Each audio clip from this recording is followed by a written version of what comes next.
Baakiyalakshmi serial next பிரேமோ என்ன மாதிரியான ட்விஸ்டாக்க போகுதுன்னு பார்க்கலாம். பாக்கியாவை கையை பிடிச்சி பயங்கரமாக ஃபீல் பண்ணி அழுறாங்க. ஒருவேளை இந்த பிரசவத்தில் எனக்கு ஏதாவது ஒன்று ஆனால் நீ மயுவை உன்னுடைய பசங்க மாதிரி நீ பார்த்துப்பியான்னு சொல்லிட்டு கேட்டுட்டு இருக்காங்க. இதை கேட்டதுமே ரொம்பவே வருத்தப்பட்டு என்ன சொல்லிட்டு இருக்க, நீ அப்படியெல்லாம் எதுவும் நடக்காது, நீ வரி பண்ணிக்காத, உன்னுடைய குழந்தை நீ நல்லபடியாக இருப்பீங்கன்னு சொல்கிறாங்க. எனக்கு நம்பிக்கை கிடையாது, எங்களுடைய காதலோட சின்னமாக தான் மற்றவங்க எல்லாரும் நினைப்பாங்க, இந்த வயசுல உங்களுக்கு குழந்தையான்னு சொல்லிட்டு கேட்பாங்க. ஆனால் எனக்கும் கோபிக்கும் உள்ள காதலோட சின்னமாக தான் இந்த குழந்தைய நினைக்கிறேன். இந்த குழந்தைய பெற்றுக்கிறதுல எனக்கு எந்த விதமான கஷ்டமும் கிடையாது. ஒருவேளை இப்படிப்பட்ட ரிஸ்க் எடுக்கும்போது எனக்கு ஏதாவது ஆனாலும் என்னுடைய குழந்தைய அதே மாதிரி மயுவை நீ நல்லபடியாக ஒரு தாயை இருந்து வளர்ப்ப இல்லைன்னு சொல்லிட்டு கேட்குறாங்க. இதை நான் இங்கே பேசுறது ரொம்ப தப்புன்றது எனக்கும் தெரியும் தான், இருந்தாலும் எனக்கு வேற வழி தெரியல.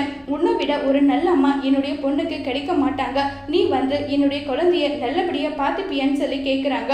உடனே நம்ம பாக்கியா நீ எதை நினச்சி கவலைப்படாத, எனக்கு எப்படி செல்லியன் ஜெனி எல்லாருமே எப்படியோ அந்த மாதிரி தான் நான் மயுவை நல்லபடியாக பார்த்துப்பேன்னு சொல்லிட்டு பாக்கியா சொல்கிறாங்க. இதை கேட்டு ரொம்பவே சந்தோஷப்படுறாங்க ராதிகா. அதோட இந்த பிரமவை முடிச்சிருக்காங்க.